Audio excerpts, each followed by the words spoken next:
Hello friends, welcome back to my YouTube channel. ಇವತ್ತಿನ ವಿಡಿಯೋದಲ್ಲಿ Sirsi urban ಸಹಕಾರಿ ಬ್ಯಾಂಕ್ ಅಲ್ಲಿ ಖಾಲಿ ಇರ್ತಕ್ಕಂಥ ಹುದ್ದೆಗಳ ಬಗ್ಗೆ ಈ ವಿಡಿಯೋದಲ್ಲಿ ಮಾಹಿತಿ ಕೊಡ್ತಾ ಹೋಗ್ತಾನೆ. ನೀವೇನಾದ್ರೂ ಹೊಸಬರಾಗಿದ್ರೆ ನಮ್ಮ ಚಾನಲ್ನ ಲೈಕ್ ಮಾಡಿ, ಶೇರ್ ಮಾಡಿ, ಸಬ್ಸ್ಕ್ರೈಬ್ ಮಾಡಿ. ಈ ವೆಬ್ಸೈಟ್ ಲಿಂಕ್ನ ನಾನು ವಿಡಿಯೋ ಡಿಸ್ಕ್ರಿಪ್ಷನ್ ಕೊಟ್ಟಿರ್ತೀನಿ.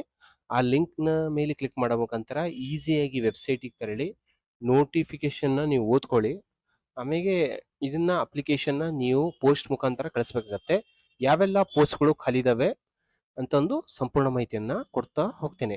ಇಲ್ಲಿ ಸಿರ್ಸಿ ಅರ್ಬನ್ ಸಹಕಾರಿ ಬ್ಯಾಂಕ್ ಅಲ್ಲಿ ಬಂದ್ಬಿಟ್ಟು ನಿಮಗೆ ಫ್ರಂಟ್ ಡೆಸ್ಕ್ ಅಸೋಸಿಯೇಟ್ ಮತ್ತೆ ಕಸ್ಟಮರ್ ರಿಲೇಶನ್ಶಿಪ್ ಅಸೋಸಿಯೇಟ್ ಮತ್ತೆ ಅಟೆಂಡರು, ಪ್ಯೂನು, ಸೆಕ್ಯೂರಿಟಿ ಗಾರ್ಡ್ ಹುದ್ದೆಗಳು ಇದಾವೆ. ಅವೆಲ್ಲ ಎಷ್ಟು ಪೋಸ್ಟ್ಗಳು ಇದಾವೆ ಮತ್ತೆ ಏನೆಲ್ಲ ಒಂದು ಎಜುಕೇಶನ್ ಕ್ವಾಲಿಫಿಕೇಶನ್ ಆಗಿದೆ ಅಂತಂದು ನೀವು ಇಲ್ಲಿ ವೆಬ್ಸೈಟಿಗೆ ಬಂದಾಗ ರಿಕ್ರೂಟ್ಮೆಂಟ್ ನೋಟಿಫಿಕೇಶನ್ ಅಂತಿದೆ. ಇಲ್ಲಿ ನೀವು ಶಾರ್ಟ್ ಆಗಿ ನೋಡ್ಕೋಬಹುದು. ಇಲ್ಲಿ ಬಂದ್ರೆ ನೀವು ಪೇಪರ್ ಅಡ್ವರ್ಟೈಸ್ಮೆಂಟ್, ನೀವು ಇಲ್ಲಿ ಎಲಾಬೊರೇಟೇಷನ್ ಆಗಿದೆ. ಇಲ್ಲಿ ನಿಮ್ಗೆ ಶಾರ್ಟ್ ನೋಟಿಸ್ ಬೇಕಾದ್ರೆ ಪೇಪರ್ ಅಲ್ಲಿ ಬಂದಿದೆ, ನಿಮ್ಗೆ ಇಲ್ಲಿ ಪೇಪರ್ ಅಲ್ಲಿ ನೋಡ್ಕೋಬಹುದಾಗತ್ತೆ. ಇಲ್ಲಿ ನಾನು ಏನೇನೆಲ್ಲ ಒಂದು ವಿದ್ಯಾ ಅರ್ಹತೆ ಬೇಕು ಪೋಸ್ಟ್ಗಳಿಗೆ ಅಂತಂದು ಹೇಳ್ತಾ ಹೋಗ್ತೀನಿ. ರಿಕ್ರೂಟ್ಮೆಂಟ್ ನೋಟಿಫಿಕೇಶನ್ ಇಲ್ಲಿ ಕ್ಲಿಕ್ ಮಾಡಿದಾಗ ಇಲ್ಲಿ ಫ್ರಂಟ್ ಡೆಸ್ಕ್ ಅಸೋಸಿಯೇಟ್ ಅಂತ ಹುದ್ದೆಗಳಿದಾವೆ ಮತ್ತೆ ಕಸ್ಟಮರ್ ರಿಲೇಶನ್ಶಿಪ್ ಅಸೋಸಿಯೇಟ್ ಅಂತ ಹುದ್ದೆಗಳಿದಾವೆ. ಇಲ್ಲಿ ನಿಮ್ಗೆ ಇದನ್ನ ಒಟ್ಟು 30 ಹುದ್ದೆಗಳಿದಾವೆ. ಇಲ್ಲಿ ಪೇ ಸ್ಕೇಲ್ ನ ಎಷ್ಟಿದೆ ಅಂತ ನೀವು ಇಲ್ಲಿ ನೋಡ್ಕೋಬಹುದು. ಇಲ್ಲಿ ಏನಂತಂದ್ರೆ ಇಲ್ಲಿ ಒಂದು ಕಸ್ಟಮರ್ ರಿಲೇಷನ್ಸ್ ಅಸೋಸಿಯೇಟ್ ಅಥವಾ ಫ್ರಂಟ್ ಡೆಸ್ಕ್ ಅಸೋಸಿಯೇಟ್ ಹುದ್ದೆಗಳಿಗೆ ಬಂದ್ಬಿಟ್ಟು ನೀವು ಯಾವುದೇ ಒಂದು ವಿಶ್ವವಿದ್ಯಾಲಯ, ಯಾವುದೇ ಒಂದು ಯೂನಿವರ್ಸಿಟಿಯಿಂದ ಡಿಗ್ರಿ ಆಗಿರ್ಬೇಕಾಗುತ್ತೆ. 50% ಅಥವಾ 50% ಗಿಂತ ಹೆಚ್ಚಾದವರು ಈ ಒಂದು ಹುದ್ದೆಗಳಿಗೆ ಅಪ್ಲೈ ಮಾಡಬಹುದು. ಇಲ್ಲಿ ಯಾವೆಲ್ಲ ಡಿಗ್ರಿಯವರು ಅಪ್ಲೈ ಮಾಡಬಹುದು ಅಂತ ಬಂದ್ರೆ BCom ಆಗಿರೋರು, BBA ಆಗಿರೋರು, BBM, BE, BCA, BSc, BA ಆದವರು ಈ ಒಂದು ಹುದ್ದೆಗಳಿಗೆ ಅಪ್ಲೈ ಮಾಡಬಹುದು. ಇಲ್ಲಿ BSc ಆದವರು ಬಂದ್ರೆ ಗಣಿತ, ಮ್ಯಾಥ್ಸ್ ಆಗಿರ್ಬೇಕು ಅಥವಾ ಸಂಖ್ಯಾಶಾಸ್ತ್ರ ಒಂದು ವಿಷಯವನ್ನ ಏನಂತಂದ್ರೆ ಒಂದು ಸಬ್ಜೆಕ್ಟ್ ನ ತಗೊಂಡು ಓದಿರ್ಬೇಕು ಅಂತವ್ರು ಈ ಒಂದು ಹುದ್ದೆಗಳಿಗೆ ಅಪ್ಲೈ ಮಾಡಬಹುದು. ಅದೇ ತರ BA ಆದವರು ಗಣಿತ ಅಥವಾ ಸಂಖ್ಯಾಶಾಸ್ತ್ರ ಆದವರು ಅಥವಾ ಅರ್ಥಶಾಸ್ತ್ರವನ್ನು ಯಾವ್ದಾದ್ರು ಒಂದು ಲ್ಯಾಂಗ್ವೇಜ್ ನ ಐಚ್ಛಿಕ ವಿಷಯವನ್ನು ತಗೊಂಡು ಓದಿರೋರು ಈ ಒಂದು ಹುದ್ದೆಗಳಿಗೆ ಅಪ್ಲೈ ಮಾಡಬಹುದು. ಇಲ್ಲಿ MBA ಅಥವಾ MCom ಅಥವಾ MCA ಅಥವಾ ಗಣಿತ ಅಥವಾ ಸಂಖ್ಯಾಶಾಸ್ತ್ರ, ಅರ್ಥಶಾಸ್ತ್ರ ಅಥವಾ ಬ್ಯಾಂಕಿಂಗ್ ನಲ್ಲಿ ಅಥವಾ ಅಕೌಂಟೆನ್ಸಿ ವಿಷಯಗಳನ್ನೇ ತೇರ್ಗಡೆ ಆಗಿರ್ಬೇಕು.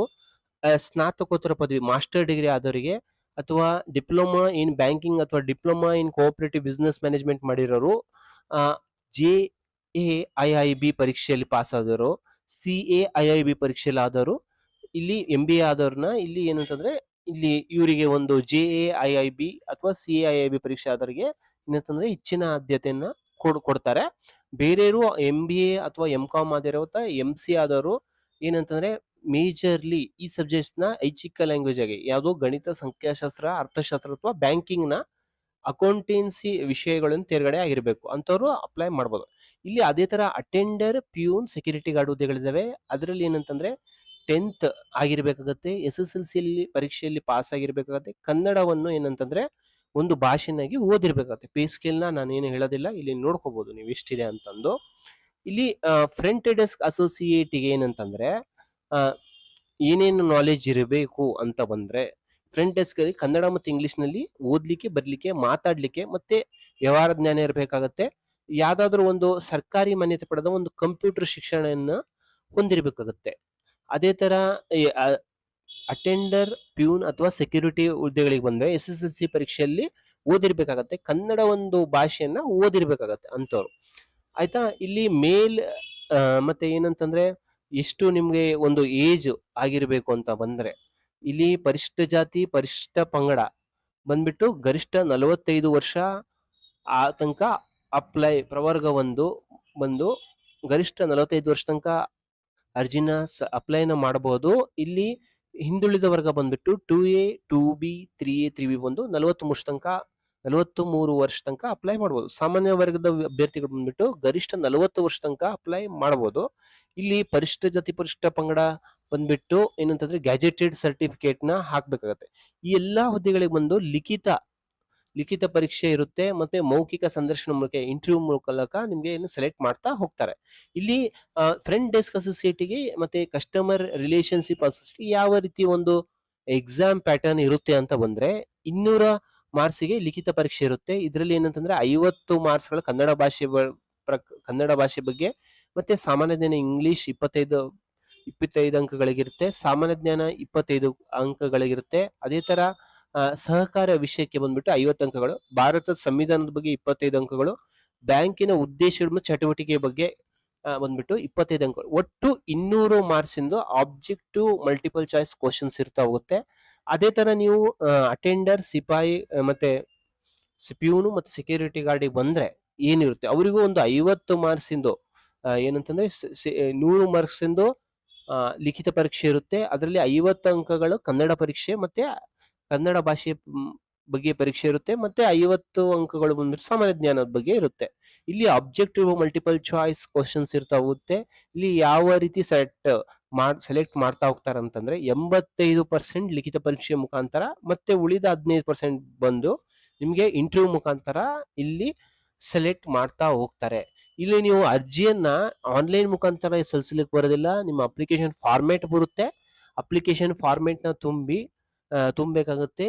ಅದನ್ನ ಅಂದ್ರೆ ನಿಮ್ಮ ಅಕ್ಷರದಿಂದ, ನಿಮ್ಮ ಕೈ ಬರದಿಂದಾನೇ ತುಂಬಬೇಕಾಗತ್ತೆ. ಇಲ್ಲಿ ಅರ್ಜಿ ಶುಲ್ಕ ಬಂದು ಯಾವುದೇ ಒಂದು ಹುದ್ದೆಗಳಿಗೆ ಅಪ್ಲೈ ಮಾಡ್ತಿದ್ದೀರಾ ಅಂತಂದ್ರೆ ಡಿ ತೆಗಿಸ್ಬೇಕಾಗತ್ತೆ. ಈ ಅಡ್ರೆಸ್ ನ chief executive officer, Sirsi urban ಸಹಕಾರಿ ಬ್ಯಾಂಕ್ ಲಿಮಿಟೆಡ್, ಈ ಒಂದು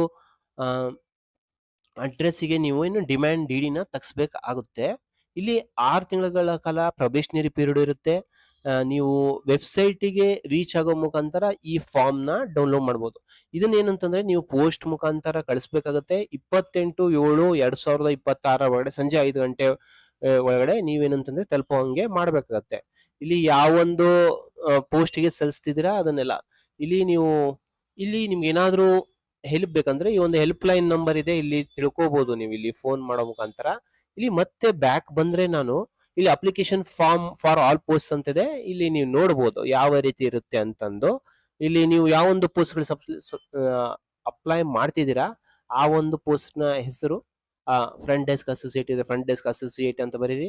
ಇಲ್ಲಿ ಭಾವಚಿತ್ರ, ನಿಮ್ಮ ಫೋಟೋ, ಪಾಸ್ಪೋರ್ಟ್ ಸೈಜ್ ಫೋಟೋ, ಅಭ್ಯರ್ಥಿಯ ಪೂರ್ಣ ಹೆಸರು, ಅಂಚೆ ವಿಳಾಸ, ನಿಮ್ಮ ಅಡ್ರೆಸ್ ನ, ಪಿನ್ ಕೋಡ್ ನ, ದೂರವಾಣಿ ಸಂಖ್ಯೆ, ಇಮೇಲ್ ಐಡಿ ನ, ತಂದೆ ತಾಯಿಯ ಪೋಷಕರ ಪೂರ್ಣ ಹೆಸರು, ನಿಮ್ಮ ತಂದೆ ಅಥವಾ ತಾಯಿ ಪೋಷಕರ ಪೂರ್ಣ ಹೆಸರು ಬರಿಬೇಕು, ಕಾಯಂ ವಿಳಾಸನ, ಜನ್ಮ ದಿನಾಂಕ, SSLC ಅಂಕಪಟ್ಟಿ ಪ್ರಕಾರ ನಿಮ್ಗೆ ಎಷ್ಟು ವಯಸ್ಸು ಇದೆ, ಅರ್ಜಿ ಸಲ್ಲಿಸಿದ ಕೊನೆಯ ದಿನಾಂಕದಂತೆ, ಈಗ ನಾನು ಹೇಳಿದ್ರೆ 29 ಲಾಸ್ಟ್ ಡೇಟ್ ಇಲ್ಲ, ಅದ್ರ ಪ್ರಕಾರ ನಿಮ್ಗೆ ಎಷ್ಟು ವರ್ಷ ಆಗುತ್ತೆ. ಹೆಣ್ಮಕ್ಳು ಇದ್ರೆ ಹೆಣ್ಮಕ್ಳು ಟಿಕ್ ಮಾಡಿ, ಗಂಡ್ಮಕ್ಳು ಟಿಕ್ ಮಾಡಿ. ವರ್ಗ, ಯಾವ ಒಂದು ಜಾತಿ ಮತ್ತೆ ರಾಷ್ಟ್ರೀಯತೆ ಯಾವ್ದು ಬರುತ್ತೆ, ಇಂಡಿಯನ್ಸೇ ಅಪ್ಲೈ ಮಾಡೋದು ಇದಕ್ಕೆ.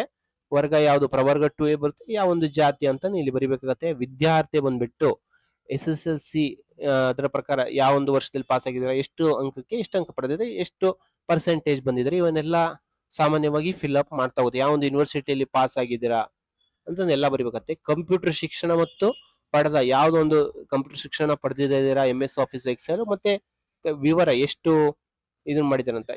ನಿಮ್ಗೆ ಏನಾದ್ರೂ ಎಜುಕೇಶನ್ ಕ್ವಾಲಿಫಿಕೇಶನ್, ಎಜುಕೇಶನ್ ಎಕ್ಸ್ಪೀರಿಯನ್ಸ್, ನಿಮ್ಗೆ ಏನಾದ್ರೂ ವರ್ಕ್ ಮಾಡಿರ್ತಕ್ಕಂಥ ಸೇವಾನುಭವದ ವಿವರ ಅಂತಂದ್ರೆ, ವರ್ಕ್ ಎಕ್ಸ್ಪೀರಿಯನ್ಸ್ ಇತ್ತಂದ್ರೆ ಅದರ ಒಂದು ಡೀಟೇಲ್ಸ್ ನ ಬರಿಬೇಕಾದ್ರೆ, ಎಷ್ಟು ವರ್ಷ ವರ್ಕ್ ಮಾಡಿದೀನಿ ಅಂತಂದ್ರು. ಬ್ಯಾಂಕಿನ ಹೆಸರು ಮತ್ತು ಶಾಖೆ, ಯಾವೊಂದು ಡಿ ತೆಗಿಸ್ತಿದ್ರಲ್ಲ, ಯಾವೊಂದು ಹೆಸರು ಮತ್ತೆ ಯಾವೊಂದು ಶಾಖೆ, ಡಿ ನಂಬರ್ ನ ಬರಿಬೇಕಾಗತ್ತೆ. ಎಷ್ಟು ₹1000 ಡೇಟ್ ನ ಇಲ್ಲಿ ಬರಿಬೇಕಾಗತ್ತೆ. ಇದ್ರ ಜೊತೆಗೆ ಏನಂತಂದ್ರೆ ನೀವು ಇವನ್ನೆಲ್ಲ ಏನಂತಂದ್ರೆ ಅಟ್ಯಾಚ್ ಮಾಡ್ಬೇಕಾಗತ್ತೆ. ಅದನ್ನ ಇಲ್ಲಿ ಹೆಸರು, ನಿಮ್ದು ಒಂದು ಸೈನ್ ಮಾಡ್ಬೇಕಾಗತ್ತೆ. SSLC ಮಾರ್ಕ್ಸ್ ಕಾರ್ಡ್, ಒಂದು ಏನಂತಂದ್ರೆ ಪದವಿ ಅಂಕಪಟ್ಟಿನ ಎಲ್ಲಾ ಸೆಮಿಸ್ಟರ್ಗಳ ಒಂದು ಜೆರಾಕ್ಸ್ ನ ಕಾಪಿನ, ನಡತೆ ಪ್ರಮಾಣ ಪತ್ರ, ಕ್ಯಾರೆಕ್ಟರ್ ಸರ್ಟಿಫಿಕೇಟ್, ಕಂಪ್ಯೂಟರ್ ಶಿಕ್ಷಣ ಪ್ರಮಾಣ ಪತ್ರ, ಹೆಚ್ಚಿನ ವಿದ್ಯಾರ್ಥಿ ಪ್ರಮಾಣ ಪತ್ರ, ಇದು ಸೇವಾ ಅನುಭವದ ಕುರಿತು ಪ್ರಮಾಣ ಪತ್ರ. ಇದನ್ನ ಸೇವಾನುಭವದ ಕುರಿತು ಪ್ರಮಾಣ ಪತ್ರ ನೀವು ಈ ನಂಬರಿಗೆ ಫೋನ್ ಮಾಡೋಕೆ ಏನು ಕಂಪಲ್ಸರಿಯಾಗಿ ನೀವು ಎಕ್ಸ್ಪೀರಿಯನ್ಸ್ ಇರ್ತಕ್ಕಂಥ ಸರ್ಟಿಫಿಕೇಟ್ ನ ಲಗತ್ಸ್ಬೇಕಂತಂದು ಏನು ಅಂತ ಕೇಳ್ಕೋಬಹುದು. ಈ ವೆಬ್ಸೈಟ್ ಲಿಂಕ್ ನ ನಾನು ವಿಡಿಯೋ ಡಿಸ್ಕ್ರಿಪ್ಷನ್ ಕೊಟ್ಟಿರ್ತೀನಿ, ಆ ಲಿಂಕ್ ನ ಮೇಲೆ ಕ್ಲಿಕ್ ಮಾಡೋ ಮುಖಾಂತರ ನೀವು ವೆಬ್ಸೈಟ್ ಗೆ ರೀಚ್ ಆಗಿ ಈ ಒಂದು ಹುದ್ದೆ ಬಂದ್ಬಿಟ್ಟು ನೀವು ಆನ್ಲೈನ್ ಅಪ್ಲಿಕೇಶನ್ ಸಲ್ಲಿಸಲಿಕ್ಕೆ ಬರೋದಿಲ್ಲ. ಅಪ್ಲಿಕೇಶನ್ ಫಾರ್ಮೆಟ್ ನ ಡೌನ್ಲೋಡ್ ಮಾಡಿ ಡಿ ತೆಗ್ಸಿ ಈ ಒಂದು ಅಡ್ರೆಸ್ ಗೆ ಪೋಸ್ಟ್ ಮಾಡ್ಬೇಕತ್ತೆ. ಇಲ್ಲಿ ಹೆಲ್ಪ್ ಲೈನ್ ನಂಬರ್ ಇದೆ, ನೀವು ಹೆಲ್ಪ್ ಲೈನ್ ನಂಬರಿಗೆ ಕಾಲ್ ಮಾಡೋ ಮುಖಾಂತರ ನೀವು ಹೆಚ್ಚಿನ ಮಾಹಿತಿನ ಪಡೆಯಬಹುದು. ಈ ವಿಡಿಯೋ ನಿಮ್ಗೆ ಇಷ್ಟವಾದಲ್ಲಿ ನಮ್ಮ ಚಾನೆಲ್ ನ ಲೈಕ್ ಮಾಡಿ, ಶೇರ್ ಮಾಡಿ, ಸಬ್ಸ್ಕ್ರೈಬ್ ಮಾಡಿ. Thank you.